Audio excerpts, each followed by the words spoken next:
6.25 기념주일에 주시는 하나님 말씀은 신약 성경 중에 야고보서 4장 1절에서 6절의 말씀입니다. 신약 성경 374면이 되겠습니다. 신약 성경 374면 야고보서 4장 1절에서 6절의 말씀 봉독할 때 살아계신 주님의 음성을 들으실 수 있기를 바랍니다. 너희 중에 싸움이 어디로부터 다툼이 어디로부터 나느냐? 너희 지체 중에서 싸우는 정욕으로부터 나는 것이 아니냐? 너희는 욕심을 내어도 얻지 못하여 살인하며 시기하여도 능히 취하지 못함으로 다투고 싸우는도다. 너희가 얻지 못함은 구하지 아니하기 때문이요 구하여도 받지 못함은 정욕으로 쓰려고 잘못 구하기 때문이라. 가늠한 여인들아, 세상과 벗된 것이 하나님과 원수됨을 알지 못하느냐? 그런즉 누구든지 세상과 벗이 되고자 하는 자는 스스로 하나님과 원수되는 것이니라. 너희는 하나님이 우리 속에 거하게 하신 성령이 시기하기까지 사모한다 하신 말씀을 헛된 줄로 생각하느냐? 그러나 더욱 큰 은혜를 주시나니 그러므로 일렀을 때 하나님이 교만한 자를 물리치시고 겸손한 자에게 은혜를 주신다 하였느니라. 아멘. 인류의 역사는 전쟁의 역사라고 해도 과언이 아닐 것입니다. 사실 전쟁의 역사만큼 오래된 것도 없습니다. 영국, 이집트, 독일, 또 인도 등의 역사가들로 구성된 노르웨이 과학연구원이 집계한 걸 보면 기원전 3600년 전부터 지금까지 14,531건의 전쟁이 벌어졌는데 이 전쟁에서 죽은 사람만 30억 4천만 명이나 달하게 됩니다. 지구에 생존했던 전 인구의 4분의 1에 해당하는 사람이 전쟁으로 희생이 된 것입니다. 이 많은 숫자는 미국 전 인구의 17배에 해당하는 숫자입니다. 이 전쟁으로 파괴된 재산 가치를 따지면 순금의 부피로 나타내면 두께 10m로 폭 169kg의 순금띠로 지구를 한 바퀴 둘러쌀 수 있는 양이라고 합니다. 이러한 결과들 중에 대부분의 피해는 20세기에 일어난 것입니다. 참으로 20세기는 피로 얼룩진 시대였다고 말할 수 있습니다. 세계 제1차, 2차 대전이 일어나서 전쟁의 참혹함을 경험한 세계는 전쟁을 미연에 방지하고 평화로운 세계를 건설하기 위해 평화유지군, UN 국제연합 같은 기구를 만들어 다각적으로 노력을 기울이고 있지만은 지구 곳곳의 전쟁은 끊이지 않고 오늘날도 계속되고 있습니다. 미국과 옛 소련이 군비 경쟁을 한참 할 때 양국이 가졌던 핵폭탄, 그것은 지구의 41개 정도의 지구 위성을 산산조각 낼 수 있는 분량의 핵탄두였습니다. 지금도 지구상에는 날마다 3만 5천 명이 식량이 없어 굶어가고 있는데 증오심과 그런 세력 확장을 위해 세계가 쓰는 돈은 연간 5,500억 달러에 이르고 있습니다. 75년 전 우리 대한민국 한반도에 일어난 6.25의 전쟁은 그야말로 엄청난 비극이었습니다. 이 전쟁으로 인해 320만 명의 피난민이 생겨났고 전쟁 비망인이 30만 명, 고아들이 10만 명, 이산 가족이 1,000만 명이 넘었습니다.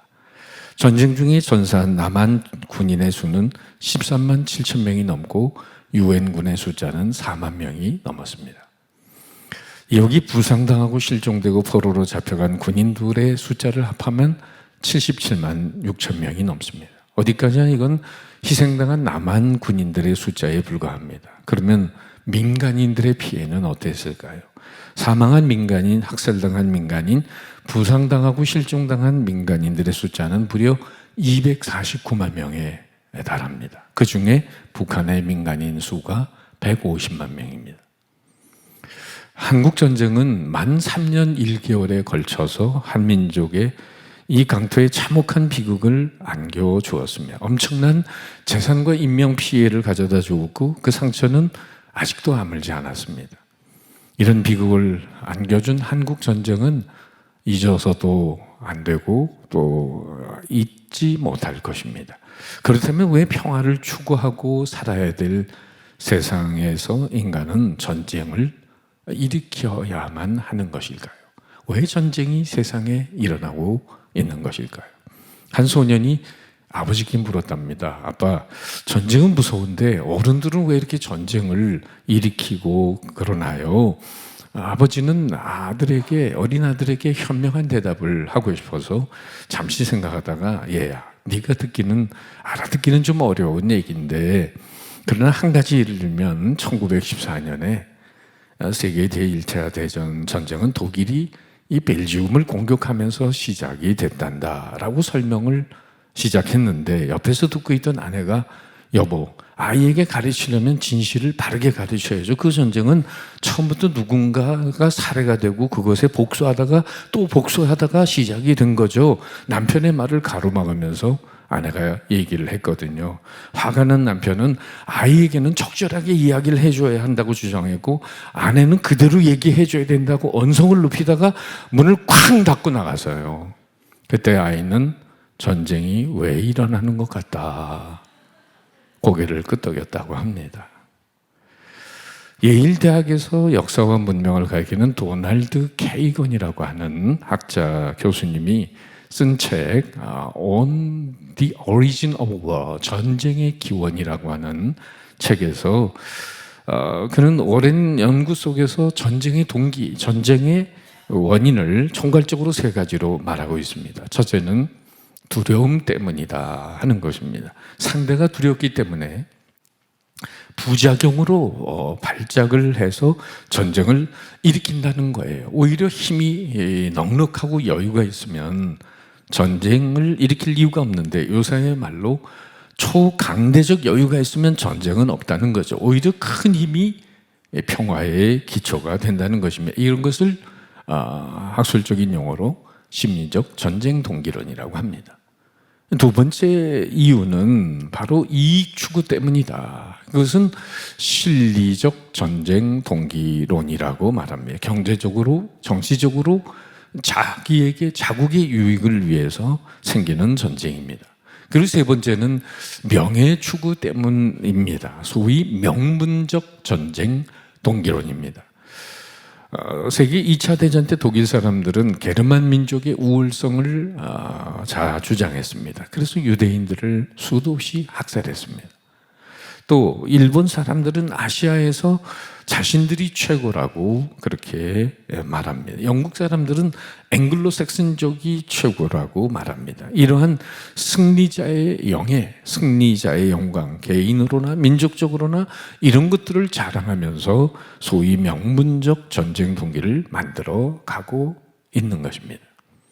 자, 그렇다면 성경에서 왜 전쟁에 일어난다고 말할까? 전쟁의 원인은 어디에 있다고 말하는 것일까요? 성경은 전쟁의 가장 중요한 근본 원인을 첫째, 인간의 죄악된 마음 때문이라고 말씀하고 있습니다. 전쟁의 역사라는 책이 있는데 몽고메리라고 하는 분이 쓴 이 책에서 그는 전쟁에 대해서 이런 한마디를 하고 있습니다. 전쟁의 진정한 적은 다름 아닌 인간 내면의 야수이다.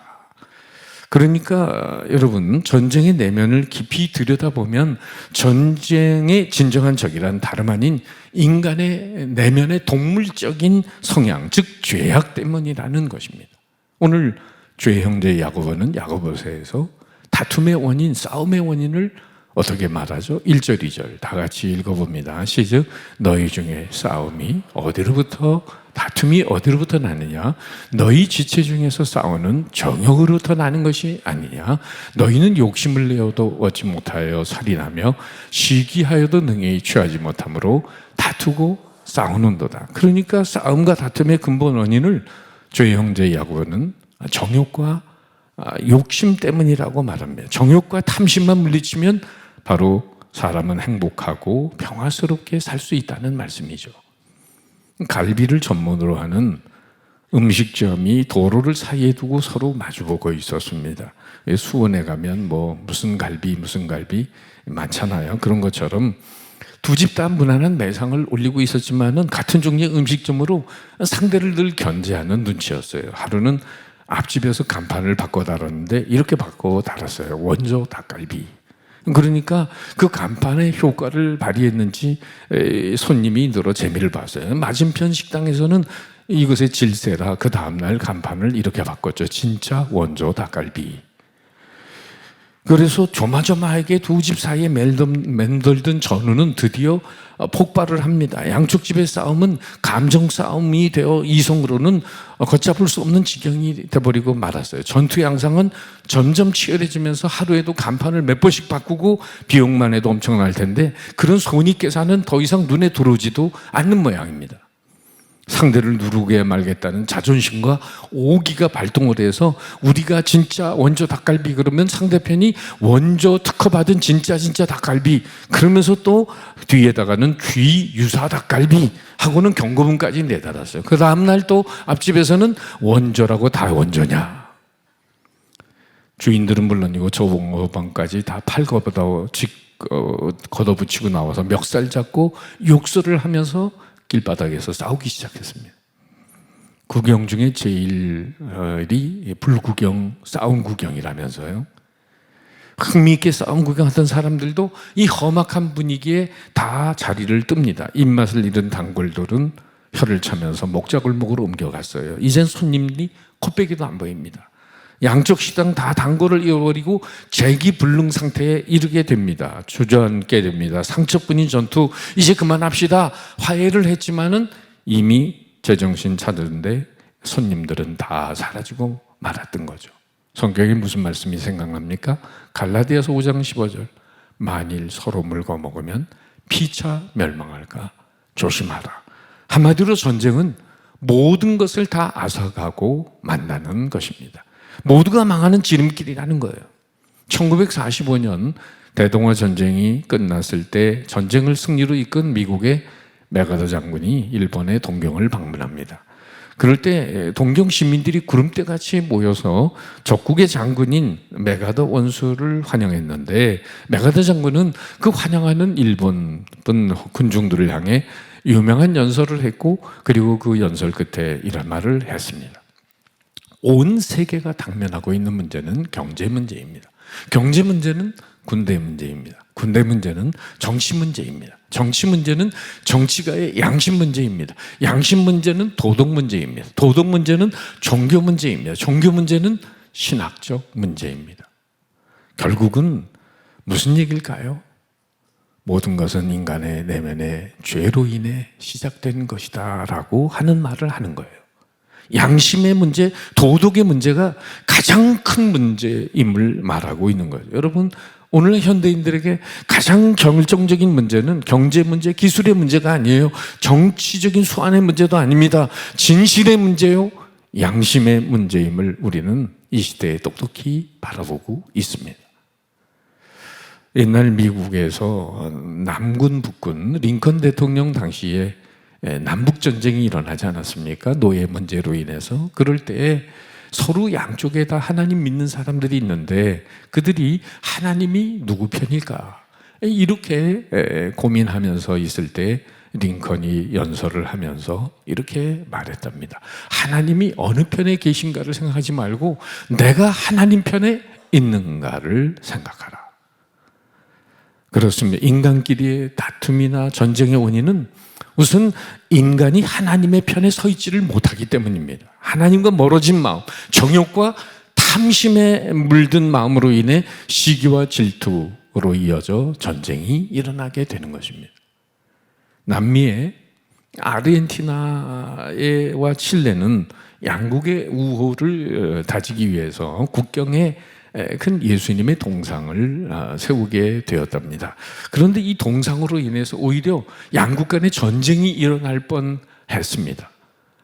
왜냐하면 이 동상이 완성 단계에 이르렀을 때 칠레의 사람들이 말하기를 예수님의 동상이 칠레의 등을 돌리고 계시다라고 주장을 했기 때문이죠. 사실 동상 전면은 아르헨티나를 향했고 오히려 예수님의 동상 뒷면은 칠레를 향하게 세워졌거든요. 그래서 이 칠레인들의 마음을 굉장히 상하게 했어요.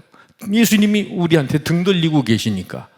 그런데 이것 때문에 전쟁이 일어날 뻔하는데 어느 칠레의 기자 한 사람이 재치 있게 신문에다가 이런 기사를 내므로 인해서 칠레 국민들의 마음이 완전히 누그러지고 화해 무드가 조성이 되는 아주 재치 있는 발의를 했는데 신문에 이런 기사를 실은 겁니다.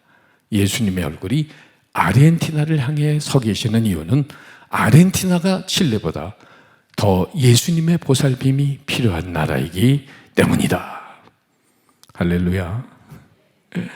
예, 여러분, 이 기사는 칠레인의 고조에 된 감정을 가라앉히기에 충분했습니다. 한 사람의 이런 긍정적이고 평화적인 마음이 두 나라 간의 엄청난 비극을 막을 수 있었던 거죠. 자, 두 번째, 성경에서 말하는 전쟁의 원인은 하나님의 높으신 경륜과 섭리 안에 있기 때문입니다. 구약 성경에 보면 하나님의 백성들이 범죄할 때 하나님은 자기 백성들의 죄를 간과하지 않으셨습니다. 이방 나라들을 징계의 막대기로 사용해서 당신의 백성들을 징계하시고 이 징계의 한 수단으로 전쟁을 허용하시는 것을 우리는 성경에서 보게 됩니다. 사람이 가장 많이 죽고 죽이는 사건이 기록된 성경이 구약 성경 중에 사사기입니다.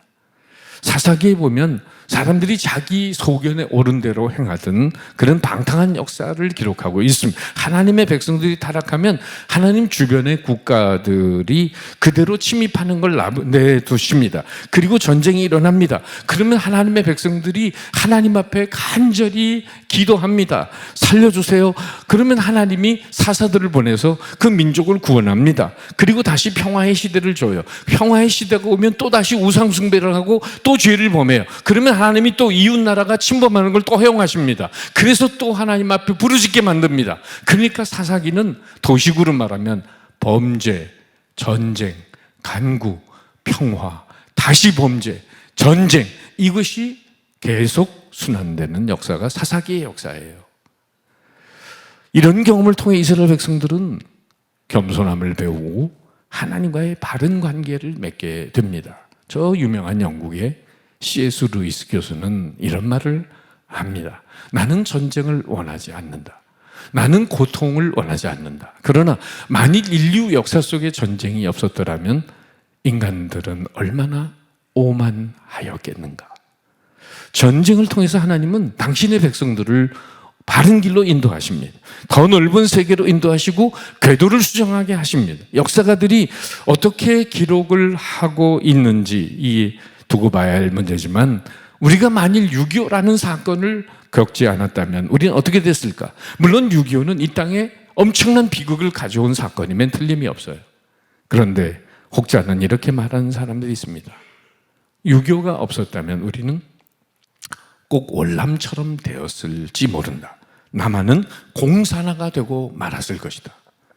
공산화란 이렇게 전쟁을 통해서 이루어지는 게 아닌데 사상적으로 파고들면서 이루어지는 것인데 저 북쪽에서 너무 침략을 서둘렀기 때문에 그만 공산주의라고 하는 악이 온 세계에 알려지면서 온 세계가 공산화되는 것을 막게 되었다라고 말합니다. 그렇게 볼 때 6.25는 일제의 억압에서 부르짖는 우리 대한민국의 자유를 얻은 민족이 그 자유를 소중하게 지켜나가기보다는 5년 동안 방종과 타락으로 일삼을 때 하나님께서 죄에 대한 징계의 차원에서 전쟁을 허락하십니다. 그리고 동시에 엄청난 값을 지불해서라도 공산의 물결을 막으시는 하나님의 높으신 경륜과 섭리가 대한민국에 있었다는 사실을 아셔야 할 것입니다. 한 휴머니스트가 글을 썼는데 그 작품의 첫머리에는 하나님을 비난하는 표현이 나오는 거예요. 이렇게 외치는 거예요. 하나님, 나는 당신을 비난할 수밖에 없습니다. 어째서 인류에게 이렇게 끔찍한 재앙과 비극을 주시나요? 그러면서 하나님을 비난하는데 이 전쟁이 계속되면서 전쟁의 틈바구니 속에서 이 사람의 생각이 변화하기 시작합니다. 서로가 서로를 밟고 욕심을 내며 약탈하고 죽이는 그 인간의 모습을 보면서 그는 작품의 끝머리의 끝부분에서 이렇게 말하게 됩니다. 하나님, 이 전쟁은 마땅합니다. 인간의 더러움과 추함을 볼 때 이 전쟁으로 하나님의 공의를 나타내심은 마땅합니다. 나는 이 전쟁을 인하여 아무런 이의가 없습니다. 전쟁을 통해서 인간의 인간됨을 알게 되고 우리는 하나님의 하나님 되심을 각성하게 되는 은혜가 있는 것입니다. 그래서 사무엘상 17장 47절에 보면 다윗이 골리앗을 물리치러 나갈 때 이런 고백을 하잖아요. 전쟁은 여호와께 속한 것인즉, 즉 전쟁을 주관하고 다스리는 분은 여호와 하나님이심을 고백합니다. 전쟁을 주관하고 다스리셔서 하나님은 당신의 뜻과 계획을 이루어 가고 계시다는 말씀이죠. 역대하 20장에도 보면 암몬과 모압이 유다 왕 여호사밧 시절에 공격해 옵니다. 그런데 유다 나라는 그 적들을 대응할 능력이 없습니다. 그럴 때 오히려 여호사밧이 취한 행동은 하나님 앞에 기도하는 것뿐이었어요. 역대하 20장 13절에 이런 말씀이 나옵니다. 유다 모든 사람은 그 아내와 자녀 어린 자로 더불어 여호와 앞에 섰더라. 뭐 하는 겁니까? 기도하는 겁니다. 어린아이들까지 여호와의 도우심을 구하며 금식하며 기도했습니다. 이때 유다 백성들의 기도를 들으신 하나님께서 레위 사람 야하시엘에게 성령으로 충만케 하사 이런 예언을 하게 하십니다. 우리 역대하 20장 15절 같이 읽어봅니다. 시작. 이 큰 일을 인하여 두려워하거나 놀라지 말라. 이 전쟁이 너희에게 속한 것이 아니요 하나님께 속한 것입니다. 여러분, 전쟁이 하나님께 속했다는 말이 무슨 의미입니까? 하나님이 허락하신 전쟁이라는 거예요. 전쟁을 일으키는 건 인간이 일으키지만은 그러나 사실은 하나님의 손에 그 전쟁이 들어있다는 겁니다. 겉으로는 여러 가지 인간의 야욕 때문에, 인간의 이기심 때문에, 군사적인 이유 때문에 전쟁이 일어난 것처럼 보이지만 사실 하나님께서 그 전쟁을 주관하고 계시다는 사실을 알아야 합니다. 하나님께서 그 전쟁을 통해 당신의 높으신 뜻을 이루어 가신다는 것을 겸손하게 믿음으로 수용하는 은혜가 있으시기를 축복합니다. 세 번째, 전쟁이 인간의 탐욕과 정욕과 이기심에 기인되고 있고 또 그 전쟁이 하나님의 다스림 안에 있지만 왜 세상 역사 속에서 전쟁은 계속해서 일어나고 있는 것일까요?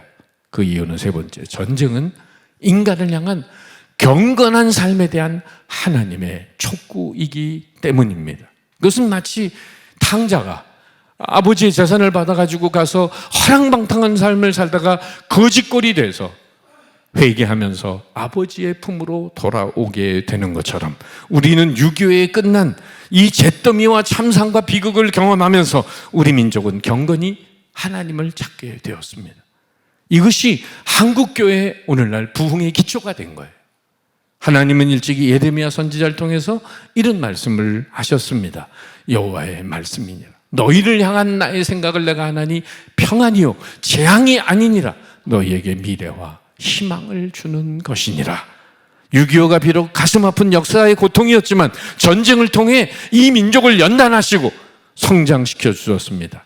바로 하나님만 바라보는 민족이 되게 하시는 거예요. 재밌는 것은 보통 전쟁 이후에 영적인 부흥이 일어난다는 것입니다. 하나님은 왜 전쟁을 허용하십니까? 인간에게 경건한 삶을 촉구하시기 위해서입니다. 우리 하나님의 관심은 여러 가지에 있지 않아요. 하나님의 백성들의 영적으로 성숙하는가, 성장하는가, 믿음으로 얼마나 바로 서 있는가, 이것이 하나님의 관심입니다. 그들이 잘못했을 때는 그걸 바로잡고 흐트러진 그들의 시선을 하나님께로만 향하게 하는 것, 그들을 연단시키고 그들을 바로 세우는 일이 바로 하나님의 뜻, 이걸 이루기에 하나님은 전쟁을 이용하실 때가 있다는 사실입니다. 1차 대전 이전에 인류에게 얼마 안 있으면은 종교는 이 지구상에서 사라질 것이라고 철학자들은 예언을 했습니다.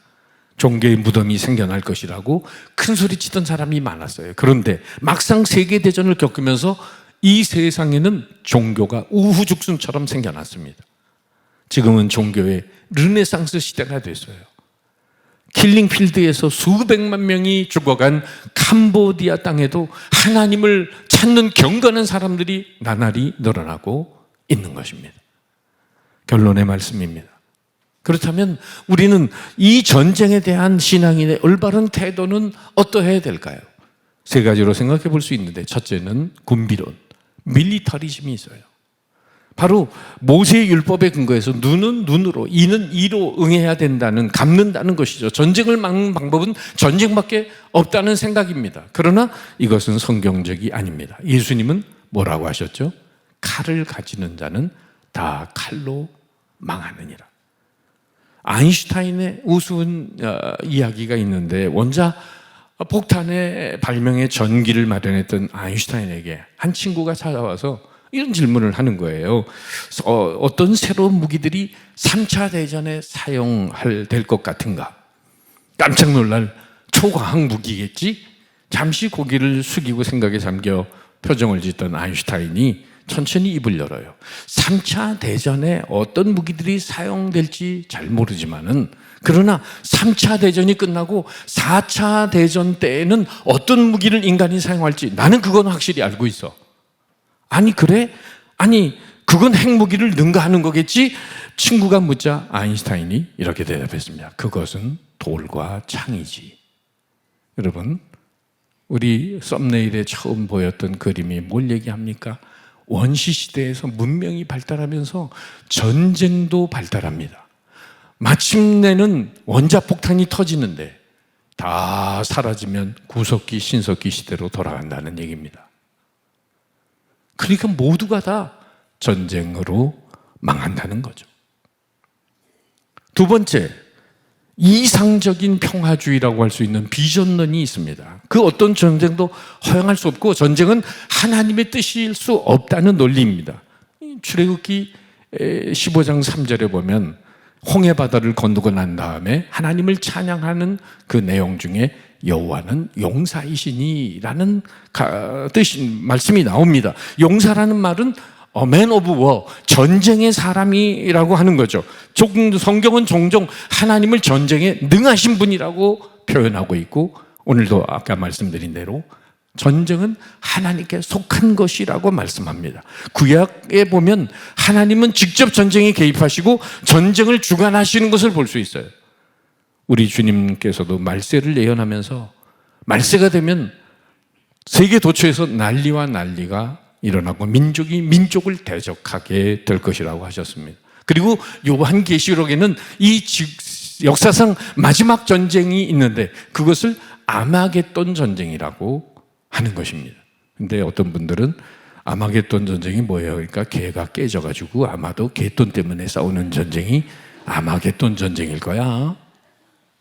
그게 아니라 주님의 재림 전에 어둠의 세력과 마지막 이 땅에서 치르게 되는 영적 전쟁이 바로 아마겟돈 전쟁입니다. 그러므로 비전론은 이 사상이 가지고 있는 생각이 아무리 고상하다 할지라도 우리의 현실을 다룰 수는 없는 것입니다. 왜? 그 비전 자체가 비현실적입니다. 아무리 반전구호를 크게 외친다고 해도 이 세상의 역사 속에는 전쟁은 주님 오신 날까지 끊이지 않을 것이기 때문입니다. 그렇다면 전쟁에 임하는 우리 신앙인의 올바른 태도는 무엇일까요? 오늘 6절 이하에 있는 말씀에서 우린 세 가지 신앙적 자세를 가지고 살아야 한다고 봅니다. 그 태도가 바로 인간의 다툼을 일어나는 요인인 근본적으로 막아내는 영성의 중요한 세 가지 요소이기 때문에 6절 말씀 다 같이 읽어보죠. 시작. 하나님이 교만한 자를 물리치시고 겸손한 자에게 은혜를 주신다 했느니라.